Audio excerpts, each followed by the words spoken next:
The session is organized by NAP, the Network of Academics and Professionals. NAP is a part of EDEN. It is the community part of EDEN, which is dealing with all the networking activities, trying to focus on professional collaboration and knowledge sharing. And one of our main activities are the webinars, which we organize monthly. Maybe you attended some of them. If not, we are waiting for you in the next ones. For today, we wanted to talk about a very current topic about how European universities alliances are innovating the higher education, and we wanted to focus on open learning. As you know, most of you probably, the European Universities Alliances is a very strong initiative by the European Commission, and there are a lot of such alliances in Europe with the main purpose of connecting and bridging all the universities together and to support joint collaboration, joint research, joint education, and in the end, why not a joint European campus. And we wanted to see what are the perspectives from people who are involved in such European universities alliances. And for that, I'm going to introduce you our speakers. Each of them is going to have a presentation. And if you have any questions, please feel free to write them in the chat. We are going to answer if there are questions after each of the presentations. If not, we are going to have also a discussion panel at the end after all the three presentations of our distinguished speakers. And you will be able to ask questions also then. So it is my pleasure to introduce, and in the meantime, I see that we have a first courageous person who wrote the hello in the chat. So I encourage you to tell us where you are from. Hello, our colleagues from Latvia and Lithuania. And I'm sure there are also people from other countries. So as I was saying, it is my pleasure and honor to introduce the first speaker.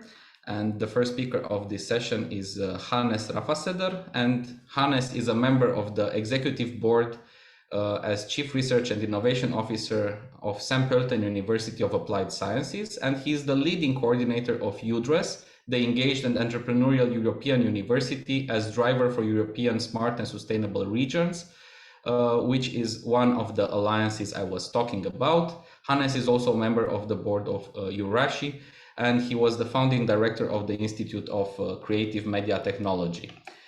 Hannes, please, the floor is yours, and we are looking forward to hearing what you prepared for us today. Thanks a lot, Vlad, for the introduction.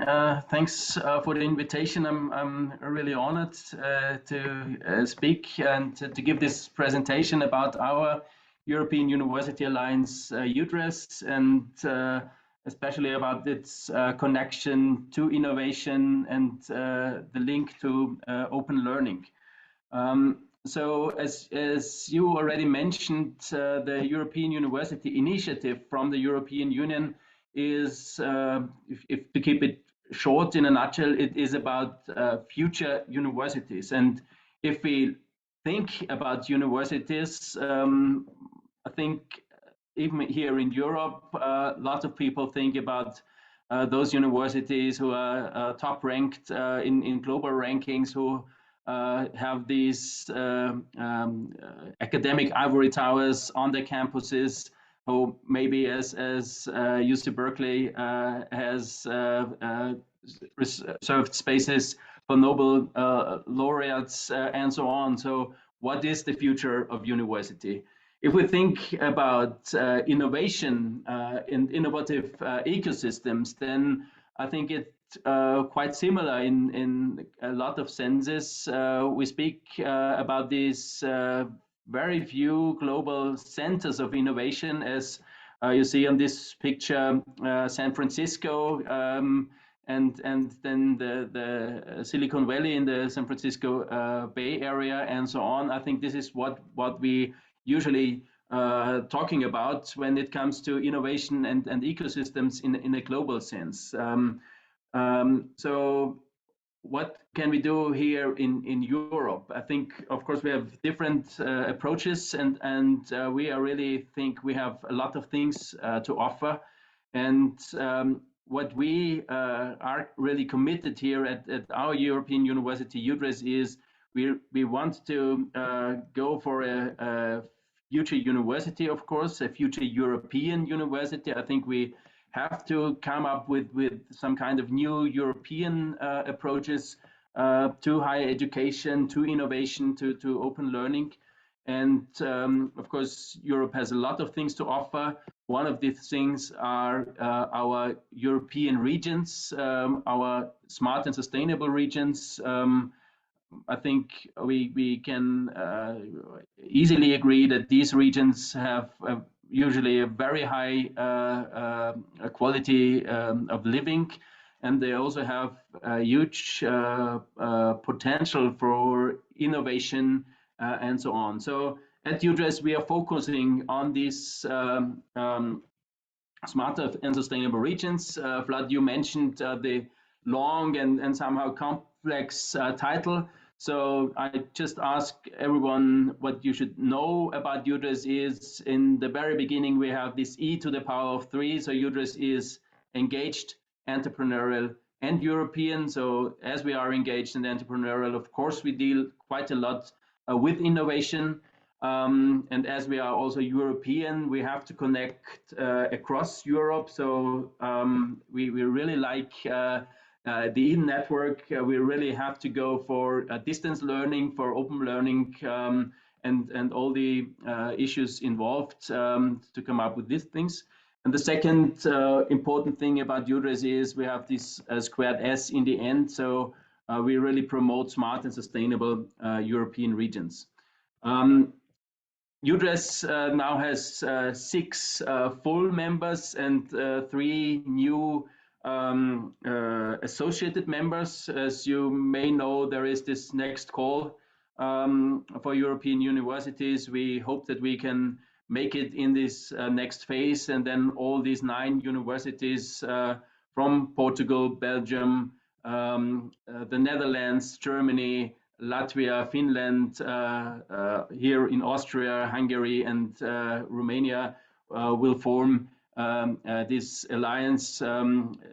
Just to save some time, I don't want to mention all the names of these really great universities, and we started with our university, European University Alliance, about 2 years ago, and a lot of things already happened, and we have quite a lot of ideas for our future. One very important point is when we talk about future universities and all the other issues involved, then I think it's very important to also think about the academic culture, our behavior, our attitudes within the universities. We think we need a new academic culture, and this should be definitely an open one. So again, closely connected to open learning. In UDRES, we speak quite a lot about an I culture, and this I culture stands the I for interdisciplinarity, for inspiring, for an interactive, and that's why also collaborative approach, for innovation, for international collaboration, for of course intercultural approaches, and so on. So we really try to promote this I culture in an open sense, and this brings us also to some kind of new content, content in our curricula and also in our research and innovation, which promotes future work skills, for instance, which promotes cross-disciplinarity, cross-sectoral approaches, and so on. We go for new perspectives, so we need mission-oriented approaches. We need a multi-directional knowledge exchange with various stakeholders involved. We really promote this out-of-the-box thinking and practice-oriented approaches. this is only possible with some kind of new methods. So we need open innovation, open science, open learning, and these kind of things. We also think that this culture needs somehow new forms of organizations. It's easy to speak about multi-campus universities as the European Commission does it in the European University Initiative. Easy said, but of course challenging to really come up with these approaches, think about new governance structures and so on when 9 universities are involved. But at least we try, and at least we take our first steps in this direction. We have to promote collaboration, I think, especially when we talk about innovation and new forms of learning and teaching and education.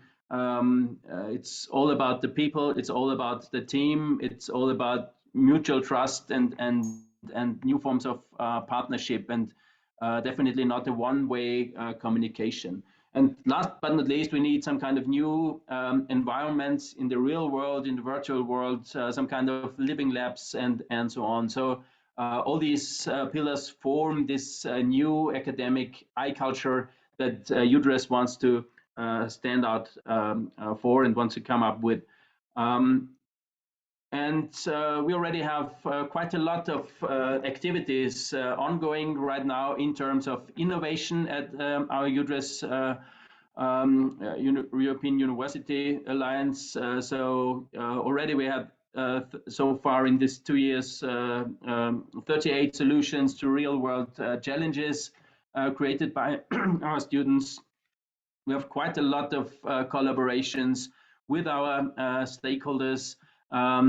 We have additional projects supporting the European University Alliance. So we started with the Erasmus Plus, and now we have also our EINS project, which is funded in the EIT initiative, and another project, the so-called Renovators project, which supports the research capacity of UDRES, which is funded by Horizon Europe, and quite a lot of other things. So the important thing is, if you really want to be innovative, of course, it's about doing something. It's about taking action and not about talking and talking and talking. So we really try to push these things.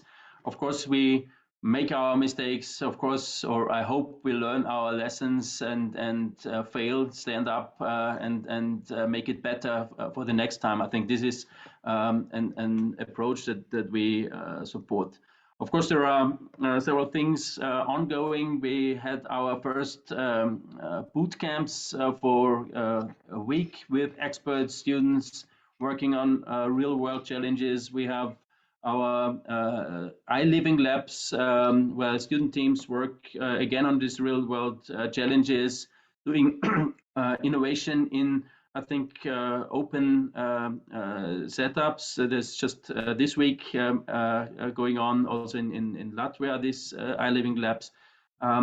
We start pretty soon our iResidencies, where again we leave our campuses and work together with local communities, and we also had our UDRES hackathons and so on and so on. Just some recent and upcoming activities. The last hackathon was just a couple of weeks ago. The UDRES iLiving labs are ongoing.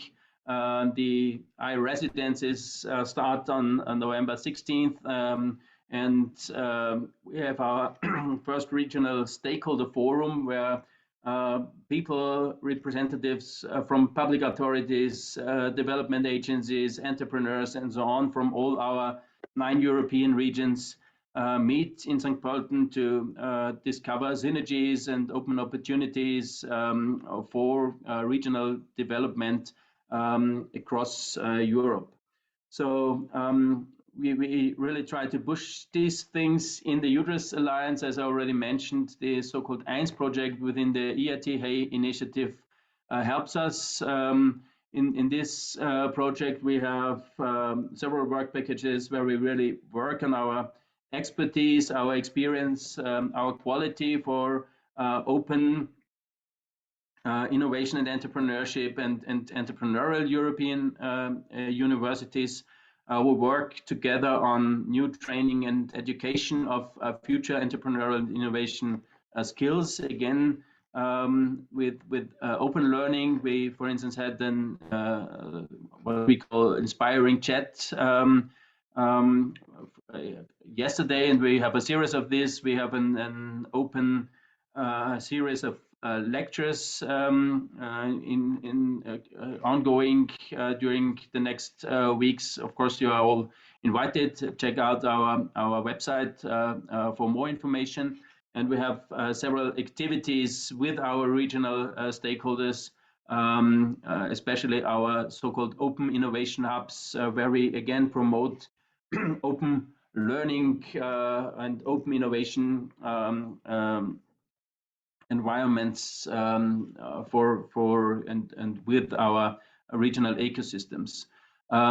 Just to give you a few ideas of the output, we had, for instance, and we still having workshops for our key innovation leaders within our universities, where we use this to discuss in online settings about our common challenges concerning innovation. We try to place and prioritize these things together. We try to learn from and with each other on institutional as well as individual level. So far, I think it works quite well. Of course, we are strongly connected with our ecosystem, so we use these possibilities to map our ecosystems in several terms, and as you see, it makes this approach also gives us the possibility to compare between the different European regions, to discover our strengths as well as our weaknesses, and again learn and innovate with each other. We also think the best way is to learn from testimonials. So one of the things in EINS is that we have this kind of short videos with the testimonials. We started our Testimonial Tuesday. So every Tuesday you can discover new forms of startups which are related to UDRES and EINS. In this way, we, on the one hand, try to support startups from our staff, from our students, or from anywhere else to innovate. But what we think is as important is that really these startups help us to innovate. So it's always outside in, inside out approach. Again, learn from and with each other in these open environments, open learning environments. So we work in these open learning environments to focus on our opportunities and challenges rather than on the barriers and problems. I think it's really a very important thing. Strengthen the strength and think about the positive attitudes, the opportunities and challenges. Then you will find ways to overcome the barriers and problems. We have these open environments to really enable the people, to enable the creative ideas rather than enforce some academic progress. And of course, we want to interact with these engaged people, with the entrepreneurs from various stakeholders in these open settings in our regional innovation ecosystems, and we try to interconnect these regional innovation ecosystems all across Europe. So this is in a very short form, in a nutshell, what we are doing at UDRES, what we are doing within our EINS project. I forgot to mention what EINS stands for. EINS is the UDRES Entrepreneurship and Innovation Network for Smart and Sustainable Regions, supported by the EIT initiative. We're doing some more things. I think Marta Radu will also talk about these issues. But to sum up, we want to come up with a new academic culture, this I culture, which is inspiring, which is international, which is innovative, interdisciplinary, and so on. We want to really work together with and for our stakeholders in our regions and connect them across Europe as a, let's say, platform for this kind of collaborative innovation. That's why we really promote this several forms of open learning. And yes, we want, and we are now these 9 members in the core of our alliance, but we really believe it is important to stay open, to stay connected, to collaborate. So this is my short summary and short introduction to you. Once again, many thanks for inviting me. I'm looking forward to the other speakers and to the discussion. Thanks a lot. Thank you so much, Hannes. Indeed, now I believe the participants understand exactly what the UDRES Alliance is doing and what are the key activities and priorities. We have one question already in the chat, and I would like to share it with you. So, if you, as you see, we have a question from Rijan. And the question is, do you have a comparative analysis on the influence of open learning and face-to-face learning to the job market requirements related to any of the projects in the Alliance, I would add? Or if we don't have, if there is something like this on the works? I think we have to say that we do not have this kind of study in a really as a comparative analysis yet. What we have so far is in several workshops with our stakeholders. Of course, there are some discussions. So we had already some first qualitative interviews. But as I mentioned, we are working on the next proposal, the next phase for our alliance, and we are already highly committed to have more efforts, even in several terms of quality issue and evaluating all these things. So we are really going for it, and we'll try to come up with some new also analysis of what we are doing. But as I mentioned, we started 2 years ago, and as of course it took a while to really come into this active stage, and so it's a little bit too early to really present this kind of also analysis in a quantitative form. But we are working on it, and I think we will come up with these things in the future. Okay, thank you, Hannes. We will continue with the questions after we have all the presentations, because I see there are some new questions appearing in the chat, but I ask the speakers, if you want, you can also answer briefly in writing in the chat to these questions. So the next speaker, I'm very happy to introduce the next speaker because as a matter of fact, he is my PhD coordinator and one of my mentors. So I'm very honored to introduce him.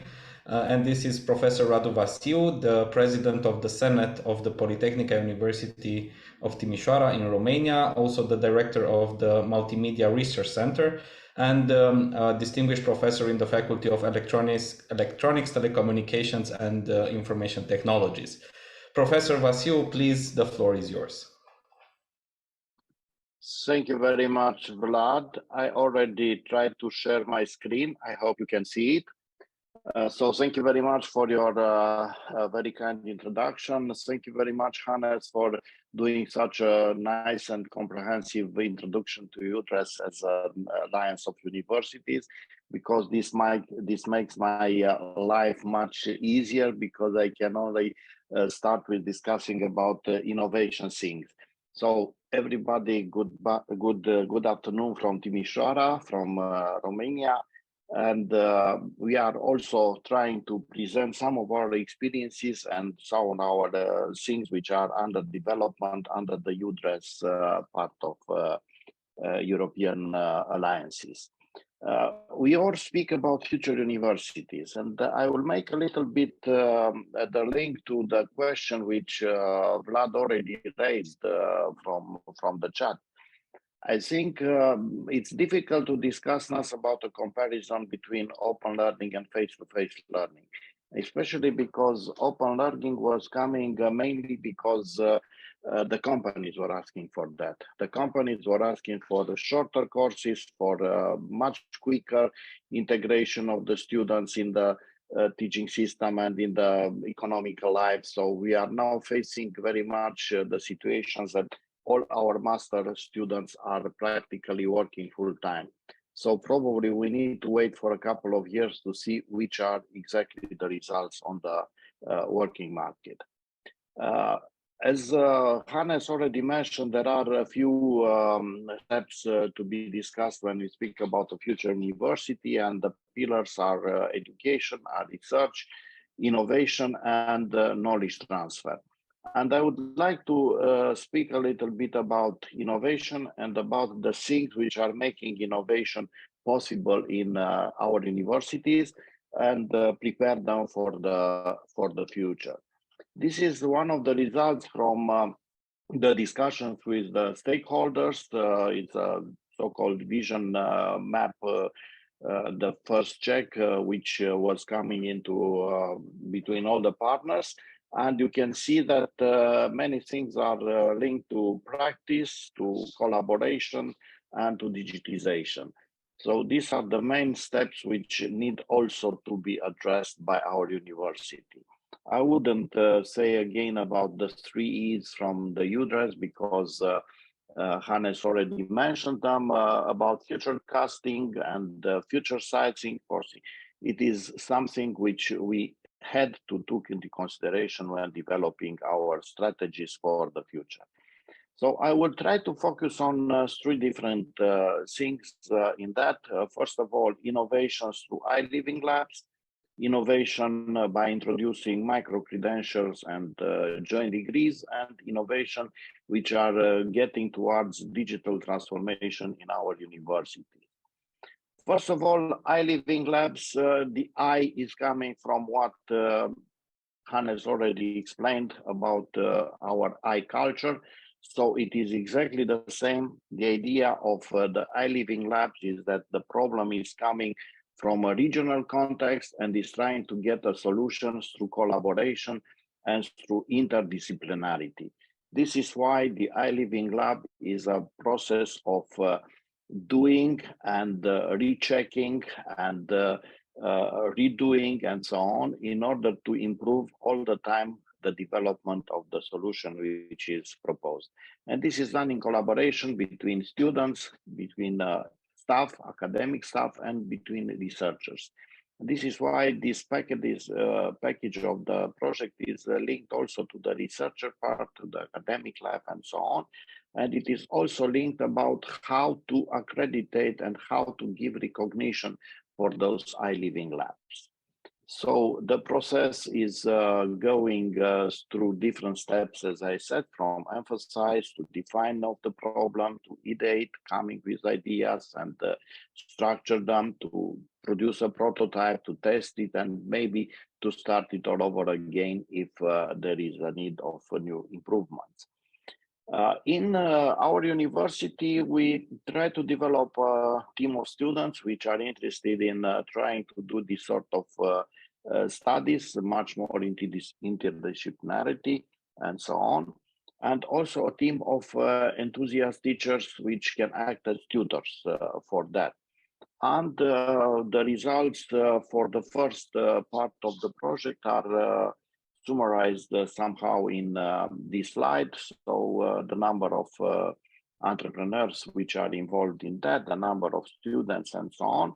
And what is probably more important is that since this autumn, we are starting a new number of courses of iLiving Labs, and you can have here exactly the ideas from where the iLiving Labs were starting this time. You see, from e-mobility and sustainability of e-mobility to the quality of the air, to the quality and of the university campus, the energy consumption, and so on. So this is everything which is based in on the actual challenges which all our countries, in a way, are seeing those days. So one of the parts of the living labs which has been developed in the past, and I will only go through a couple of steps with that video, not leaving it for so long because it will take quite a long.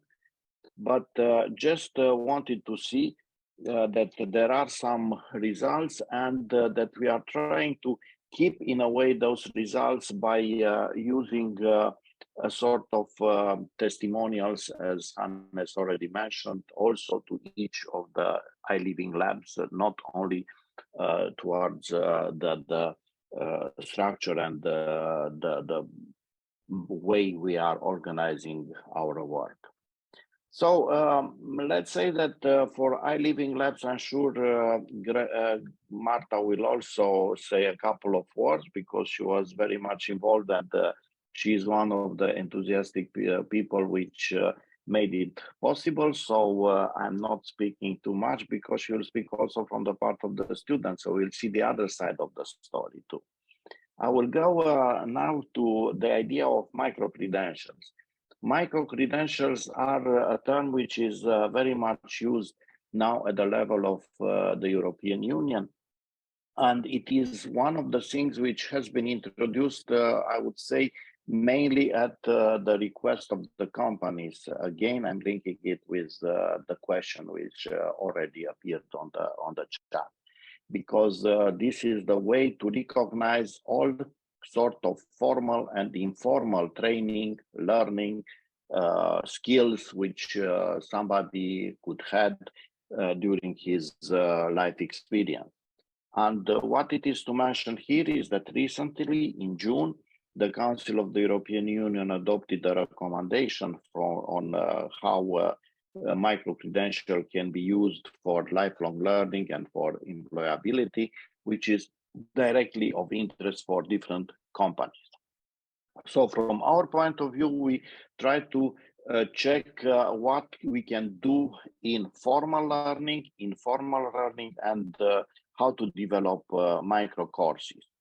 So if we speak about informal learning, let's say, there are a number of workshops of different informal ways of learning something, which should be somehow recognized, should be given a value to them. This is why the people which is doing and which taking part and contributing to a workshop maybe is also looking for a sort of recognition. And one of those recognition can be given through micro-credential, which are this time and as a form of badges. And we are doing this sort of things since 2018 for short badges on different sort of workshops and participation to different schools and so on, including some workshops which are done online and which can certify that somebody was able to get a sort of knowledge. Because always it is including a sort of assessment, and you can certify that they really get something more in their education. It is not only badges that you can offer. You can also offer a certificate of finalizing a certain course, and this is something which can be already in a way formally recognized at the level of university, or maybe even at the level of national bodies which are involved in that. And this is an example from some courses we developed on developing digital skills and competencies for digital industries, for creative industries, especially in the culture. And these are a couple of examples of courses which we developed, and for each of them it is given at least a badge, if not a certificate of completion of a series of courses. Also, there is a possibility to get a number of certificates as a form of personal wallet, a wallet which belongs to the person which took part to different courses and who was certified as acquiring a number of skills. And of course, also certificates. And as you see here from this example, you can also offer certificates internationally, which are given in different languages, not only in the language of the provider of the course. But one of the challenges of UDRES is that we intend to develop joint degree courses, as we already mentioned, and those joint degree courses should come somehow with a certification which is this time formal, not only informal. And for that, the solution is to use blockchain as a technology to enable this sort of recognition and verification of skills, verification of the entities which were taking part to issuing the diploma or to given the course, and to check the quality of the course and so on. So all the steps are involved here, and they can be tracked through blockchain. There is an EPSI, which comes from European Blockchain Services Infrastructure. This is a network of EPSI nodes in different countries in EU. There are nodes at the moment in 27 countries, so practically covering all the European Union. And if a certificate is issued sometimes somewhere, and you can try to use it in another country, it can be simply checked through this network through another node. This was the start in March 2021 with a webinar for early adopters. And this is the project where we are doing that in Romania, where there is such a blockchain node. And we recently issued our first diploma degrees through blockchain. Of course, the most important things in using blockchain for issuing diplomas, and it is the certification, is the fact that you can verify from where they are coming, what sort of skills are involved there, who delivered the course, who graduated the course, and so on. And those certifications are stackable. So each member of the population, let's say, each person which has his own wallet can put together different sort of certifications in order to build his portfolio, and his CV will be much more easier checked in different other countries if there is a need of doing that. So this is an example from our project. This time was with 25 nodes, blockchain nodes. At the moment there are 27, as I said. And this is somehow the way where the credentials are issued and verified. And you see that the issuer is the university, but the holder of the wallet is the student. And in order to respect also the GDPR rules, the owner is the one who is asking for receiving the certification, and he is the owner of that. It is not the university, for instance, who decides to issue diplomas to blockchain. Only if the student is asking for that service, it can be done. And these are the universities which were in the first row for starting this sort of applications. And as you see, they are covering practically the whole Europe. And the idea is to create a new paradigm of trust in the diplomas which are issued, and also to increase the number of mobilities for each student, because he can get his certification for each period which he is doing in different countries, and he's putting everything together. And in this way, the cost could be much reduced, especially the cost of checking and verifying the final diploma. A couple of words about the exercise which has been done. The first idea was to create an application where a student is, for instance, graduating in Romania at the bachelor level. He did a master degree in Greece, and he's applying for a PhD degree in France. And all the three apps he notes have been involved in checking the credentials and so on. And the university in France, for instance, was able to enroll the student without asking any sort of written papers to be sent by mail or by post and so on, because everything was checked digitally through blockchain, and they are very credible. So this is, let's say, some of our experiences, but what do we intend to do in UDRES is, first of all, to raise awareness about micro-credentials in our regions, to check if there are some other interested actors in that, because joining forces internationally is a way where you can convince people which are still not believing too much in the idea of digitization and so on, but also to be able to provide a sort of stackable education all over Europe. And this is something which is very much linked with the impact in communities and the impact on the companies which are engaging people which are graduating those courses.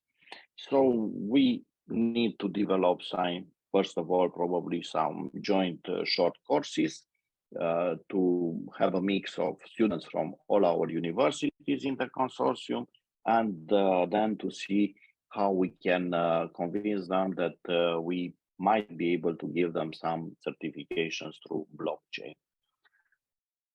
And finally, ideas, let's say, for the future, because digital transformation is something where many universities are pretending to work, but it is not a very clear concept about what we expect from that, because there are many things which are much more linked to the part of administration, of digitizing the administration, but this is not yet changing the mentality of the university, is not changing the paradigm of the university.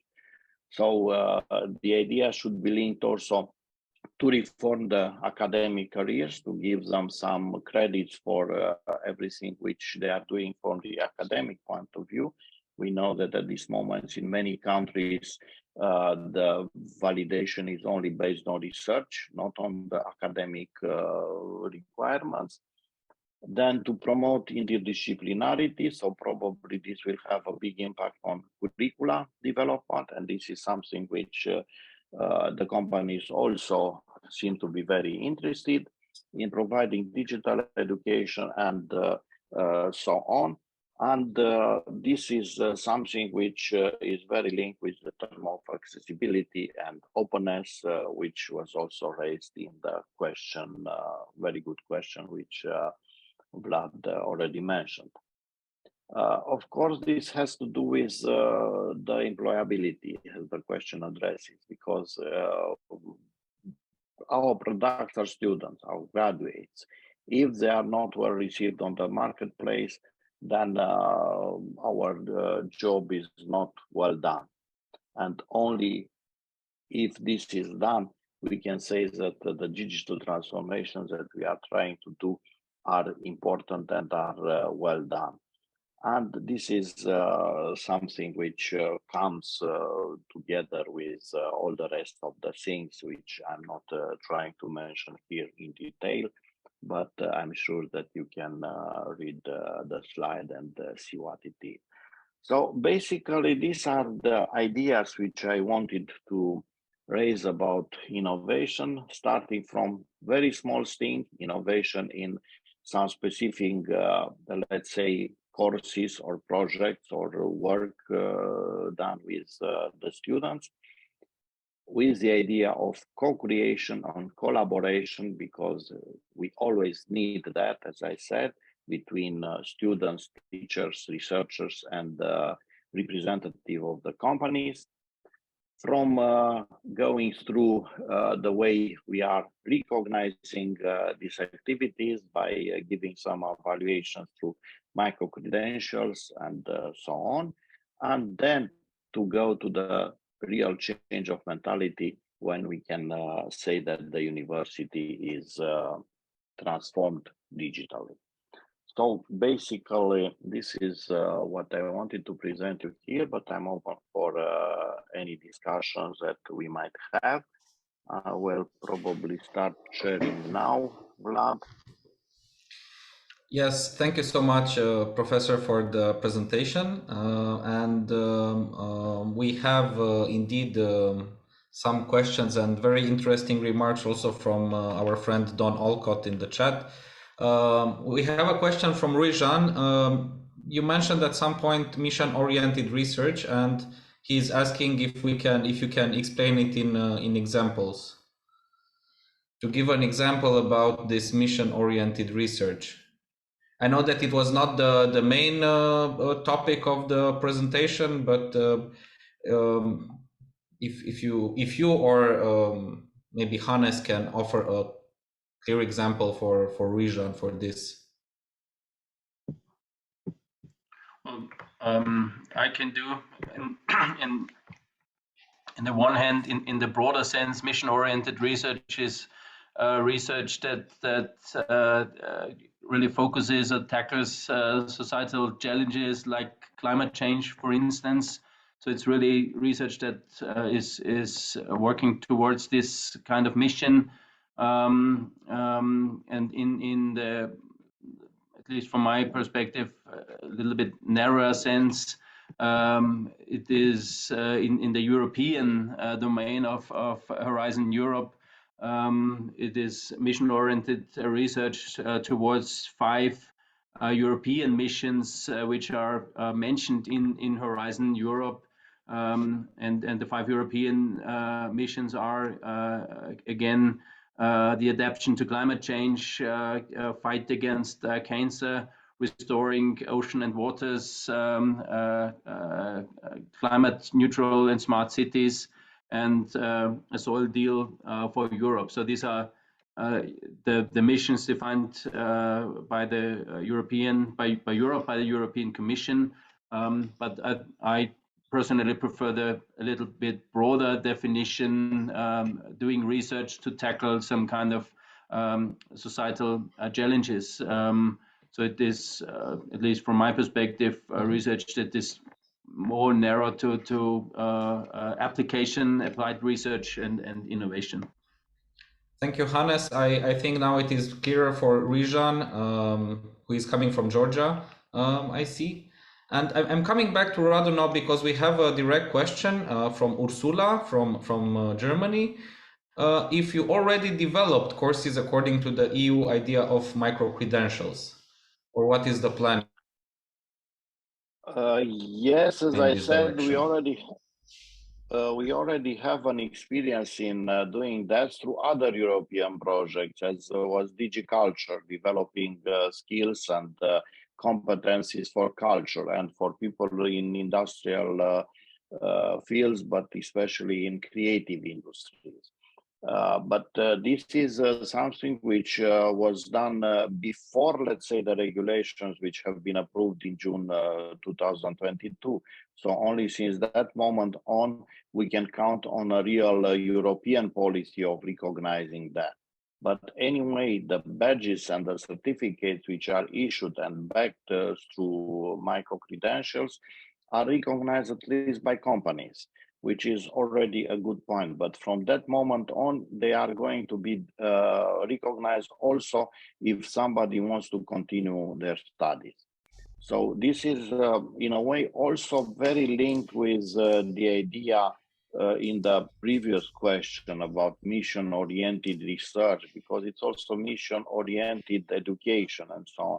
I think we cannot separate too much education from research, because we are technical universities, all of us, and we intend to introduce into practice what we are researching, and what we are teaching our students should be linked to the real practice. And this is why, as I said, we started with iLiving Labs, because they are coming for a mission of the region, things which are, and if you are going back to the presentation, you will see those 9 subjects for the iLiving Labs this year, and you will see that many of them are very linked with the UNESCO goals for development. And this is probably one of the things which should probably influence also the future of our universities, because probably we will not see in the future so many specialization which are very, let's say, conservative, very traditional. We are going to see probably specialization which are much more done through collaboration between different disciplines, and which are trying to go through a goal of UNESCO, for instance, for energy, green energy and so on, green ICT and different other things. I don't want to give example because there are many of them. So, thank you. Okay, thank you for the answers for both of the questions. We have more questions in the chat, but to them in the end of the session, because I also want to give the opportunity to Marta to make her presentation. So I'm going to introduce the third speaker of today, Marta Denisova. She is a bachelor student in communications and public relations at Vigeme University of Applied Sciences in Valmiera, Latvia. And besides this, she's also working at the university as a digital marketing specialist. And also she's involved in the European University Alliance UDRES as a communication expert in the work package for communication, but also she is the vice chair of the student board. And this is why I'm very happy that we get to hear the voice of the students in this session and to see what is their perspective about the European alliances. So please, Marta, the floor is yours. Hello, everyone. Thanks, Vlad, for this introduction. And thank you, Hannes and Radu, for these previous presentations. I can agree to everything that you implied in those presentations, but in my presentation, I would like to tell you more about not things we want to do or what we want to do in future, but what we have already done and how it impacts the student and their studies. So first, I would like to tell you a little bit more about UDRES activities, how we involve students in UDRES.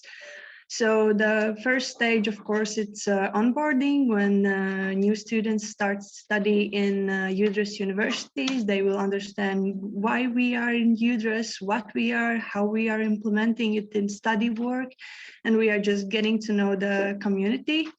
And of course, then there are a lot of different activities. For sorry, we are missing the boot camp here, which is really important. And we had the first boot camp this summer. I will tell you about it a little bit later.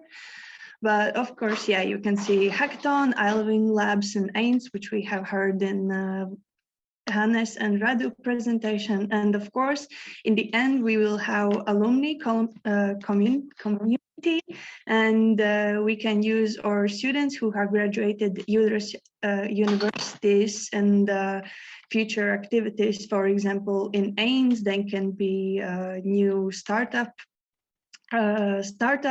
or for iLiving Labs, there can be new stakeholders for our student challenges.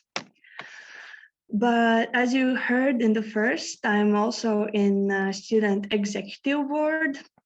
And I'm really glad that actually only this year we made this student executive board, and it was kind of interesting how it was made, because in one room there was a leader coordinator meeting, and in the other room we were students, and we understand that hey, leaders cannot make future universities without students. And that's why we stepped in the meeting, and we just wanted that they hear student voices. And that's how it started to roll. And in July, we made student executive board. And I'm really glad that I have a chance to represent Latvia with the University of Applied Sciences. And of course, I'm really happy that I'm vice chair for our chairman from Romania. And with this student executive board, we make sure that students' voices are heard. And we are telling to the executive board what students need and want from future university, from our activities. And of course, it helps to achieve UDRS goals for the future, for the next 5, 10, or 20 years even. And of course, UDRS executive board is helping for us, for students, to get the best out of UDRS we can. But speaking about activities, at this moment, like this week, we are having on-site meeting with over 100 students in Latvia, and we are having iLiving Lab Latvian pilot. And last week, we had a full week of lectures, which happened online.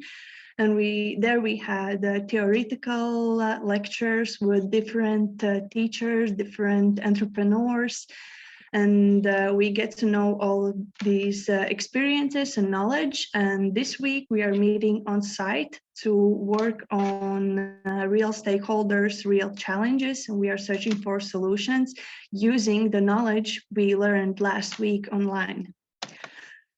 And yeah, I think it's really important in open learning and in future universities that we use this theoretical knowledge in practical work, not just we are sitting in lectures and listening all the theoretical part and then forgetting it, but we are using it right away in practical work with real challenges, working side to side with stakeholders.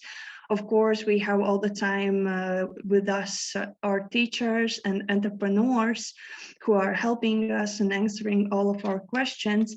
And for 100%, it's totally different learning that we have known as before in universities. And I think that's really a future university when we are in different teams with different nationalities. We have this diversity with knowledge, experience. We are different students from different study programs. And we can work for these challenges and really amazing and unique solutions. So next activity is UDRS Bootcamp. sorry, I haven't had a chance to participate in this year's first bootcamp because we had a strategic forum in Austria, but I was happy that I had a chance to be in jury and like think about how students worked in the week. And their slogan for bootcamp is join one of our UDRES bootcamps and shape your region. As you have heard in previous presentations, UDRES are all regional universities, and we are working to shape our region. So yeah, in bootcamp, they had also challenges and they made solutions, but in bootcamp, they have only 5 days. It's different from iLiving Lab and Hackathon. And yeah, I think it's really cool. And this was only the first year, so we have a lot of in front of us, but I would like to show you one video where all bootcampers describe bootcamp in just one word. And I think it says a lot about bootcamp.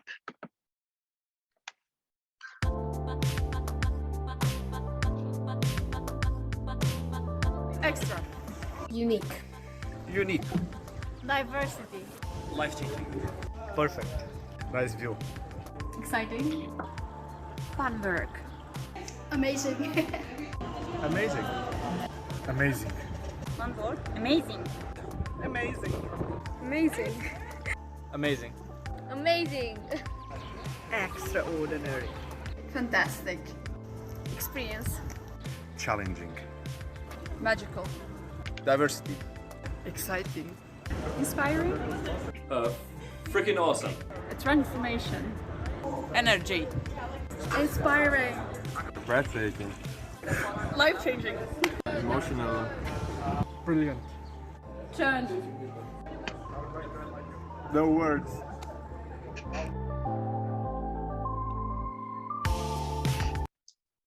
So yeah, as you have seen, there were a lot of emotions, and I saw some of the students who came back to Latvia from bootcamp, and they just couldn't take off their smile because they have learned so much. They have got to know new friends, and of course, they have got to know a lot of new knowledge they can use in their study work after, because we are having now the iLiving labs, and in some groups there are people who have been in boot camp and they already know how to work better with time management, or how to plan the project better, or how to divide the tasks in the team, because they have done it already. And I think that's a real knowledge and experience what we can also use in work environment after studies. So for me, open learning in UDRES have been only a great thing. And we are continuing with AIMS. And I actually, before I started to share my presentation, I saw that there was a question how we can make startups in educational process. Maybe I'm a little bit changing the question, but on your right, you can see a photo, and Vidzeme University of Applied Sciences students made a podcast, and it was as a startup in AIMS. And as they are studying media studies and journalism, it's a really great start for them that already in university, they used our studio, they used our cameras, audio technology, and everything else they needed to make a podcast. And yeah, they made it. They started a startup, still studying in university. And now we are working to translate the podcast also in English with subtitles. But I think it's a really great start for both of the students who you see on the site. In the middle, that's first guest in the podcast. So yeah, it's also working, and students can gain experience still studying in university. But overall, UDRES and this open learning has made a really big community where we are all working together side to side with teachers, entrepreneurs, stakeholders, and the regional community. And we are making contact. And I think it's really important for me as well as a student that after I will graduate, I know that I will have someone in Austria, I will have someone in Romania who will help me, and I can reach out to get some help, to get new knowledge, or just to ask a question to know better their experience about some questions. Of course, we have a really big diversity, and I think it's really important for us because everyone have different knowledge and different experiences, and we can use it to shape our regions, to make better studies for European universities, and also to make this open learning something totally new. And of course, we have made our own language working with 3Es and ILL. Everyone knows what it means. And of course, I'm really happy that in the last year when I'm participating in UDRES, I have improved my English. And I think that's kind of open learning as well, because I'm using it more often while we are part of member of UDRES. And those are great opportunities for students to travel to different countries, to participate for living labs, hackathons, and boot camps. It's a great opportunity to get to know different teacher approaches in study work. And of course, we get new friends, and we are having fun studying in university.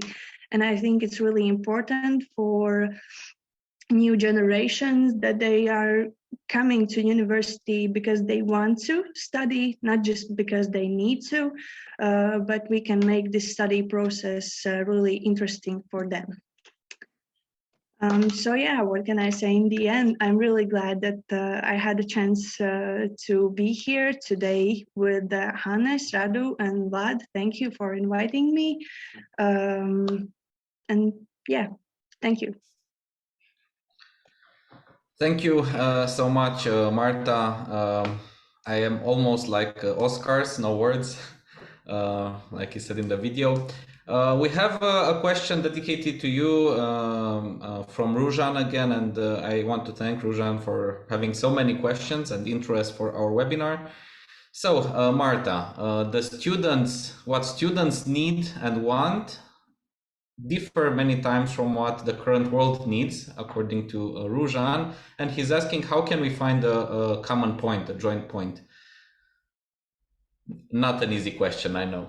Yeah, this isn't an easy question, but like I really want to agree with what Radu said in his presentation, because the most important thing that we are helping with our executive board, that students really want to have micro-credential courses or study programs, because it is really important for us to have European diploma, and that we are doing something more, a little bit more.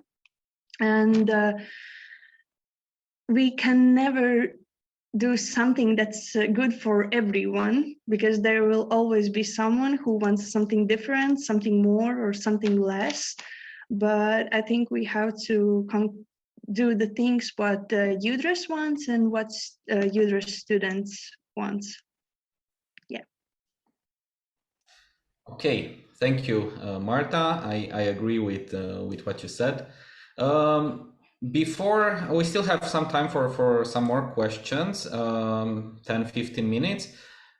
Before asking myself some questions to all of you, I would like also to ask you to give an answer to one of Juan Eduardo Romero's questions, because he's joining from Chile, so he's quite far away from us, and he had some questions. One of them is like this: Are the micro-credentials recognized by all the institutions, and what's the process for implementing it?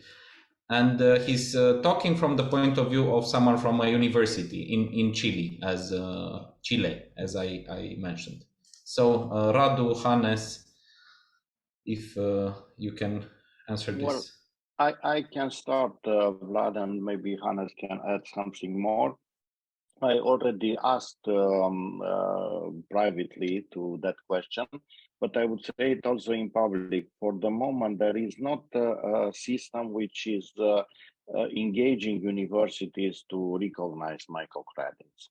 It is a question which is about the willing of the universities and also the willing of the companies which are employing graduates of the universities. But in order to produce such a system which is doing this in a way automatically, let's say, you need a strong policy at international level. And this is why European Union is trying now to push that idea, and it came with the approval of the recommendation in June this year. But I think this is going to be developed quite quick. If we just look back a little bit to the idea of MOOCs, when they starting from the request of companies in the United States about having shorter coursing and being able to give some new knowledge to some graduates which they didn't had before, and in a very flexible way. And I think micro-credentials are in a way in the same direction. Thank you.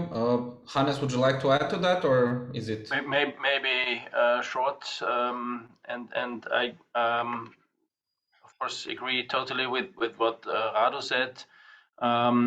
Right now, we do not have this approach for all of our institutions. We are working on it, but this, as I mentioned in my presentation, we really have to focus on the opportunities and not just discuss about the challenges again and again and again. And if you see Marta's presentation, many thanks, Marta. I really like this, and it's really one of the very good and exciting things about UDRES, that we have these kind of students in our student board, and yeah, I think you heard what happened in the feedback, and that is why we are going for this. And if you take, for instance, one aspect, Marta talked also about the iLiving labs. These are 6 credits, and I think UCLL, one of our partners in Belgium, they were first, and they fully recognize these ECTS points for the programs. Some of the others now followed and have a similar approach. So we go further step by step, and I really think these kind of micro-credentials will be the modules and building blocks for also our future curricula, and we definitely work on them. Some things will be easier, others more difficult. I think the main challenge is that we have to deal with all the different laws on national levels for a European approach. But as Rado said, Europe also likes to see this kind of European degrees. Of course, this takes some time, but yeah, we work on it, and we can either wait till we have a solution, or the industry, as Rado said, will come up with their own approach, and then we maybe need no universities anymore. So of course we have to somehow speed up a little bit with all these issues, and at least we try and we give our best. Thank you, Hannes. I saw that Radu answered in private to Juan to the question, but I wanted to connect this question to my next one, because indeed this is one of the biggest challenges which we face in the European Alliance, the different policies and regulations of each of the countries, which many times differ between themselves. And my question to all of you is, if inside a European alliance, of such an alliance, do you see that it is possible to influence national and European legislation, or would we need an alliance of alliances to do that?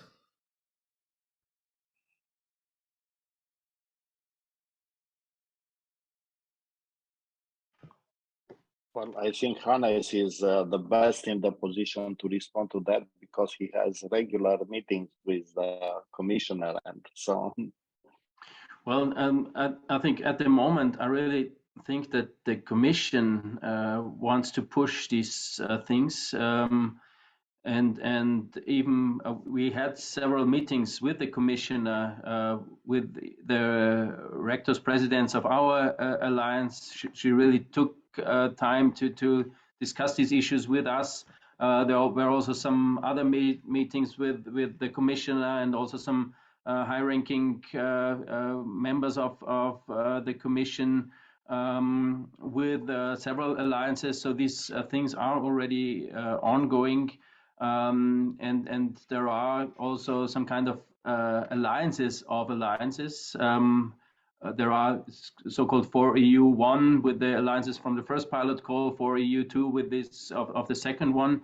And so we also try to do these things. The Commission just recently pushed the idea of having some kind of hubs to specific topics where several alliances and not only those who are in this already into this European University Initiative, also open for all the others involved.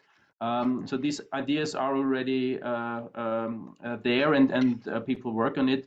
But I think there is not just one approach. I think we have to come with very different things to this. The important thing is this common vision, and I think more and more people share really this vision from several universities, from the industries, also some engaged citizens. I think definitely the students with their structures and also in informal ways.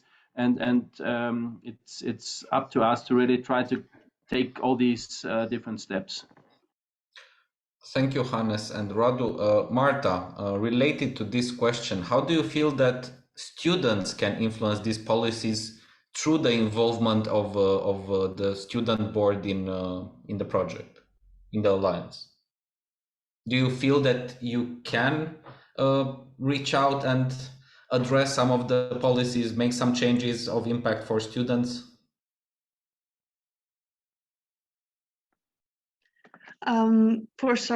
I haven't had a chance to participate in the meetings with the European commissioners because, or vice chairman, not vice, just chairman of the student executive board has participated in those meetings. And I think student voices are really important in those meetings as well, because probably we can tell our real life experience and why we need it and how it's important it is to us. And yeah, I think we can do it, but of course it's not so easy as we would like it to be. Thank you, Marta. It's never easy, but if it's worth it, then we should do it. I have a last question, because even if I would ask you many questions, but the time is limited, and I know that all of you still have other classes and meetings to go to. So a short question for each of you, and then I will wrap up this session. We have a lot of ideas inside this alliance, a lot of projects, ongoing projects, and projects which we are going to apply for. What most important change do you see in the alliance in the next 5 years? The most important change which you imagine will happen inside this alliance from all the activities and ideas which we have. Hannes? Well, I think the most important is that we really get closer to this vision of being a multi-university campus, not just 9 separated universities distributed all over Europe, but really think about things and find a joint strategy acting as this multi-university campus. This is a very important thing, challenging thing, but we will take several steps during the next years, I'm sure. Thank you, Hannes. Radu?